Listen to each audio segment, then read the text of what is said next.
승부. 예, 신율의 뉴스 정면 승부 2부 시작하겠습니다. 오늘 2부 정면 인터뷰에서 만나볼 분 더불어민주당 박지원 의원입니다. 지금 전화 연결되어 있습니다. 의원님 안녕하십니까? 네, 안녕하세요. 박지원입니다. 의원님도 저기 3.1절에 저기 집회 나가셨었어요? 아니요, 저는 나가지 못하고 예. 지역구인 해남안도 진도에 있었습니다. 아, 그러시구나. 예. 해남안도 진도. 저 사실 그때 목포 갔었어요. 그냥 와이프랑. 네, 그래요? 예. 네. 그 케이블카 들리시지? 좋더라고요. 네. 아이, 그럴 걸 그랬어요. 그 저기 3.1절에 윤석열 대통령 탄핵 찬반 집회 뭐 서울에서 굉장히 대규모 집회들이 열렸는데, 자, 이런 상황 어떻게 보고 계십니까? 글쎄요. 저는 우리나라 기독교가 개화, 개명, 문명, 독립을 시킨 그런 훌륭한 종교인데 내란 추종 종교로 바뀐 것이 일부 기독교 신자들이 바뀐 것은 굉장히 유감스러운 일이라고 생각합니다. 그 지금 물론 근데 이제 일각에서는 그러더라고요. 그 탄핵 반대를 한다 하더라도 뭐 민주당 반대 때문에 나가 있는 사람도 있고 종교적 이유에서 나가는 사람도 있고 뭐 진짜 탄핵을 반대해서 나가는 사람도 있고 여러 사람이 섞여 있을 것이다. 이렇게 추측도 하더라고요. 글쎄 그러겠죠. 물론 여러 사람이 있기 때문에. 네. 그렇지만은 국민의힘은 말로는 탄핵 반대를 외치면서 언행으로는 행동으로는 대통령 선거와 당권 선거, 즉 대표 선거에 돌입하고 있는 것 같아요. 예. 그렇기 때문에 하다못해 아니 왜 박근혜를 갑니까? 우리나라 헌정사상 탄핵 1호 대통령인 박근혜 대통령한테 찾아가서 뭘 배우자는 거죠? 2호 탄생한다. 이걸 지금 자랑하는 거예요. 저는 이러한 사람들이 전부 국가를 생각하지 않고 물론 정치인들이 그런 경향이 많습니다만은 예. 뭐 저도 그 범죄에 들어가는 사람이죠.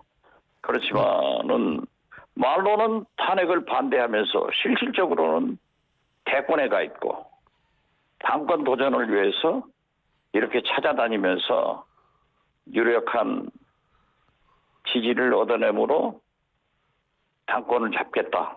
이런 것 아닌가 저는 참 답답하게 생각합니다. 근데 이제 또 하나는 요새 그 말들이 좀 험악한 말들이 너무 많이 나오는 것 같아요. 헌법재판소 공수처 이거 때려 부수자 뭐 이런 얘기 나와서 그 사람들이 누구예요? 지금 좀 논란이 그게 많이 탄핵 돼서. 반대하는 사람들 아니에요. 예. 그분들이 국민의힘, 윤석열의 힘, 당, 국회의원들이고 지도부예요. 있을 수 없는 일이죠. 예. 어떻게 헌법재판소는 잘 아시다시피 세계적 존경을 받는 게 헌법재판소와 대한민국 선관입니다. 이러한 중차대한 일을 하고 있는 헌법기관을 때려부시자. 심지어 소장 대행 집 앞에 가서 또 헌법재판관들 좌표를 찍어가지고 사퇴, 공격을 하는 것은 아무리 민주주의 국가고 언론의 자유가 있다 하더라도 이것은 헌법을 일탈한 행동이라고밖에 볼 수 없습니다. 예. 그 의원님께서 선관위 말씀하셨는데 이 선관위의 그 뭐 전부는 아니죠. 일부 고위직의 일탈이죠. 부정부패죠. 그건 나쁘죠. 그거 나쁘죠. 근데 그거 어떻게 나쁘다고 할까요? 지적을 해야죠. 예. 그렇기 때문에 아무리 헌법기관이라도 선관위는 제가 생각할 때 선출 권력 즉 국회의 통제를 받아야 된다. 그래서 철저한 감시가 이루어져야 된다. 이런 생각 같습니다. 선관위를 국회 소속으로 만들자 이 말씀이시죠, 그죠? 소속이라기보다 감독을 받는 기관? 그렇죠. 예. 근데 선관위가 감사원만 하더라도 독립된 헌법기관이지만은 실질적으로 대통령이 좌지우지하고 있기 때문에 이것을 견제하기 위해서 국회에서 통제하고 있지 않습니까? 그렇기 때문에 나는 선관위 역시 아무리 헌법기관이지만은 자기들의 채용 비리 이러한 잘못된 일에 대해서는 국회의 통제를 받는 그런 제어 장치가 필요하다. 그렇지만 그런다고 해서 헌법기관을 계엄군으로 무장 군인이 가서 압수해오고 잡아가고 이런 것은 있을 수 없는 일이죠. 이 선관위 왜 임명직들 있잖아요. 거기 선관위원들. 네. 이분들이 좀 그래도 사과하고 좀 뭐 책임지는 모습을 좀 보여야 된다. 이런 얘기 있는데 동의하십니까? 저도 당연하다고 생각합니다. 예. 그러한 문제가 언론에 의거해서 또 정치권에서 국민들이 지적하면은 잘못된 일에 대해서는 국민 앞에 사과하는 거죠. 그리고 재발 방지를 위해서 어떠한 제도적 장치를 만드는 것이 선관위가 더 발전하고 더 존경받는 기관이 될 수 있다. 저는 그렇게 봅니다. 잘못하면 사과해야죠. 잘못했잖아요. 예. 아, 참, 윤석열 대통령 탄핵 심판이요. 요거 네. 결정이 언제쯤 나올 거라고 보십니까? 뭐, 정치도 오래 하시고, 뭐, 경험이 많으시니까 학분야 이거 언제쯤 나올 거라고 보세요? 저는 이제 다음 주 11일 화요일이나 14일 금요일에 선고되지 않을까. 즉 윤석열 대통령 파면 이 결정이 날이라고 예상을 했는데 오늘 아침 중앙일보 보도는 7일, 14일로 나왔더라고요. 그게 원래 금요일 날 한다고 그러는 건데. 네, 대개 이제 금요일 날은 선고가 없지만은 특별기일을 잡아서 중요하기 때문에 선고하고 또 박근혜, 노무현 이 두 전직 대통령의 탄핵 판결 날짜가 금요일이기 때문에 아마 7일, 14일 한 것 같아요.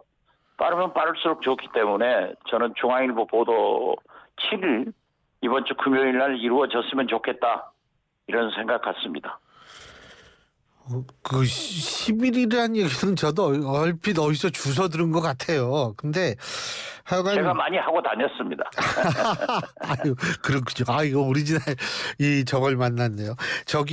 근데 이거 어떤 결정이 나오든 우리는 알 수 없지만 일단은 사실 박지원 의원님 같은 분들이 좀 큰 혼란이 없게 하기 위해서 한마디 해주신다면 좀 어떤 말씀을 해주실 수 있을 것 같으세요? 헌법재판소는 단심제이지만은 최종심입니다. 예. 대법원의 판결과 똑같아요. 우리 국민과 이 시끄러운 정치권에서도 사법부의 최종 판결에 대해서는 승복합니다. 그리고 이 말 많은 국회의원들도 중앙선관위의 최종 유권 해석은 따릅니다. 그렇기 때문에 이번 헌법재판소의 결정에 대해서 우리는 승복하는 것이 가장 헌법을 지키는 길이다. 이렇게 생각합니다. 예. 자, 그리고 한 가지 더, 이건 뭐 다른 얘기입니다만, 한국사회여론연구소 KSOI가 디지털타임스의 의뢰로 28일부터 3월 1일까지 전국 18세 이상 1,001명을 대상으로 이 여론조사를 실시했는데요. 물론 이건 자세한 내용은 중앙선거 여론조사 심의위원회 홈페이지를 참조하시면 되고 ARS 방식의 조사입니다. 이 조사에서 이재명 대표가 40%를 넘었어요. 어떤 의미가 있다고 보십니까? 글쎄요, 저는 늘 얘기를 합니다만은 여론조사는 그 흐름을 보아야지 꼭 그 결과를 가지고 단정적으로 얘기할 필요는 없다. 저는 그렇게 생각합니다만은 어떻게 됐든 이번 항상 모든 언론들이나 국민들이 이재명 대표는 30% 박스권에 갇혀 있었다. 즉 지난 3년여간 그러한 징크스가 있었는데 이번에 40%로 즉 30% 박스권을 뛰어넘어서 나온 것은 이재명 대표나 우리 민주당으로서는 굉장히 좋은 일이죠. 그렇지만은 저는 그 흐름이 지난 3년간 계속해서 이재명 대표가 1등을 했고 최근에 와서는 이 국민의힘 대권 후보들보다도 거의 2, 3배 앞서 있었기 때문에 좋은 징조다 이렇게 봅니다. 그렇지만 예. 거기에 얽매일 필요는 없다. 더 열심히 해야 된다. 이런 예. 말씀을 드립니다.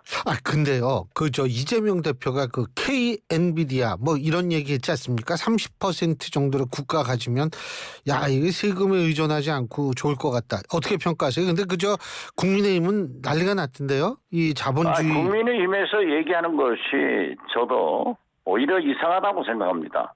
과거 김대중 대통령도 늘 마이크로소프트의 빌 게이츠 같은 사람, 예. 소프트뱅크의 손정희 같은 사람이 한둘만 우리 대한민국에 있다 하면은 얼마나 우리가 부유한 나라가 기술이 앞선 나라가 되겠느냐. 심지어 주라기 공원에 스티븐 스필버그요. 스필버그 감독 같은 분이 있다 하면은 우리나라 영화가 세계 문화국가를 리드하지 않느냐. 이런 얘기를 한 것 같은 그런 맥락으로 생각합니다. 예. 이재명 대표도 엔비디아 같이 그렇게 빅테크가 그렇게 개발을 해서 부자가 된다 하면은 우리 국민들이 삼성전자 주식도 가지고 있잖아요. 사잖아요. 그래서 나는 그런 의미로 생각하지 어떻게 국유하다 뭐 이런 거는 절대 국유하다, 아니다. 분배한다. 이런 초월하는 것은 역시 계엄 세력이라 그 계엄적인 발상밖에 하지 않고 있다. 그렇게 느낍니다. 예. 그리고 AI 국방에 있어서의 AI화 이런 거 얘기했잖아요.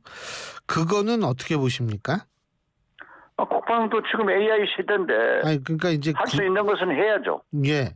도입해서 하자는 거죠. 수십만 젊은 청년. 예. 초인류 국가로 가자는 의미죠. 예. 그렇지만 AI도 사람이 조정하는 것도 아니에요. 예. AI도 사람이 조종하는 거니까 결국은 군대는 필요하다 이렇게 보시는 거죠. 당연하죠. 예, 예. 예. 아니 뭐 좀 헷갈리는 분들이 로봇가 있어요. 이 세상을 지배한다고 해서 군인 전체가 로봇가 있으면은 되겠어요? 알겠습니다. 그러한 것을 확대 해석해서 예. 자꾸 비난하면은 과학도 문화도 예. 창작이 안 되는 거예요. 알겠습니다. 그리고 요새 국민의힘은 이제 좀 많은 분들이 움직이고 있는 것 같아요. 그 중에 한 분이 이제 한동훈 전 대표인데, 우리 박지원 의원님께서는 만일 조기 대선이 실현된다라고 가정을 했을 때 아니 조기 대선 가정할 필요 없어요. 그렇게 됩니다. 아니요. 근데 어쨌든 지금 예. 7일 날이나 14일 날이나 예. 지금 며칠 안 남았잖아요. 예. 윤석열 대통령 파면이라는 선고가 나오면 그로부터 60일 이내에 대통령 선거를 하게 돼 있으니까 조기 선거가 되는 거죠. 예. 우리 신 교수님이 그렇게 조심스럽게 얘기하실 필요 없어요. 당연히 있는 건 있다고 하는 조심해야죠. 근데 민주당의 입장에서 볼 때 국민의힘에 어떤 후보가 나오면 제일 좀 힘들 것 같다고 평가하십니까?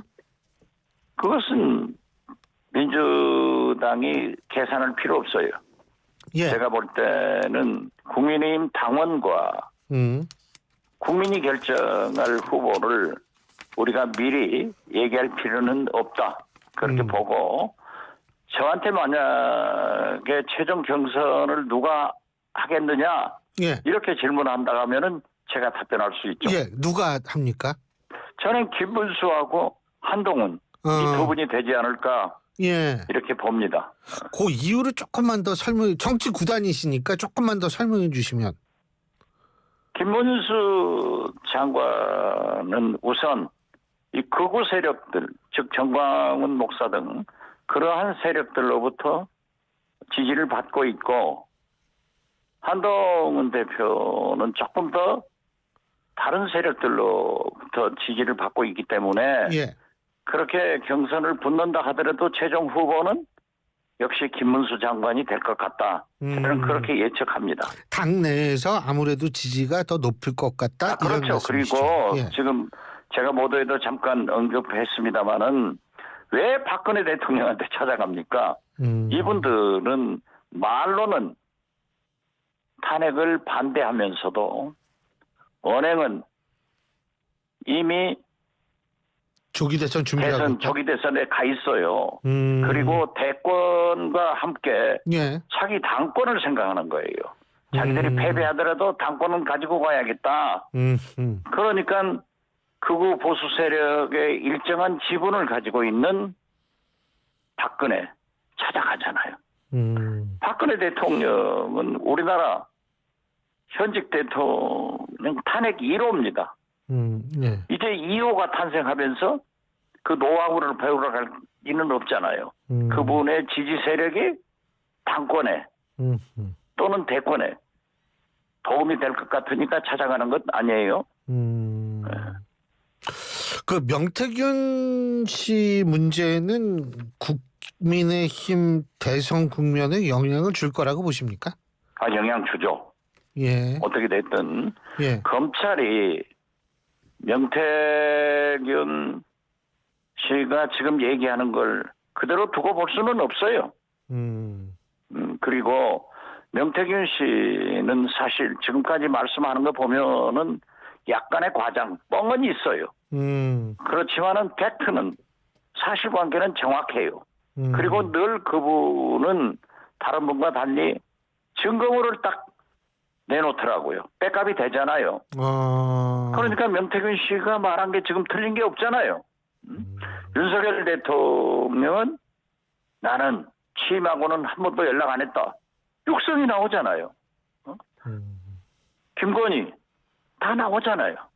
그렇기 때문에 저는 명태균 씨의 진술을 믿어요. 그리고 증거가 나와요. 그래서 지금 명태균 씨가 얘기하지 않습니까? 창원구치소 내 옆방에 1호로 올 사람은 오세훈 시장이다. 만약 대권 후보들이 대권 나오면은 빗자락으로 싹 쓸어버리겠다. 그런데 지금 뭐 30여 명 가지고 있다. 라고 하는데 그건 아직 그 증거물이 안 나왔으니까 저는 반신반의하고 있습니다. 그렇지만은 어떻게 됐든 검찰이 이러한 것을 사실 여부를 떠나서 그분들을 위해서도 오세훈 시장을 위해서도 저는 조사를 해야 된다고 생각합니다. 뭐 오세훈 시장은 굉장히 억울해 하더라고요, 지금. 억울해하더라고요. 예, 예. 그렇지만은 홍준표 시장도 억울해하고. 예. 저 스폰서 그분들 검찰에서 압수수색 예. 같은 거 하잖아요. 예. 그래서 저는 검찰이 예. 이제 머지않아 예. 그러한 분들도 포토라인에 세울 거고 아하. 김건희 여사도 세우지 않을 수 없다. 그렇게 봅니다. 알겠습니다. 오늘 말씀 여기까지 듣겠습니다. 고맙습니다. 네, 감사합니다. 예. 지금까지 더불어민주당 박지원 의원이었습니다. 클릭 말고 지우세요.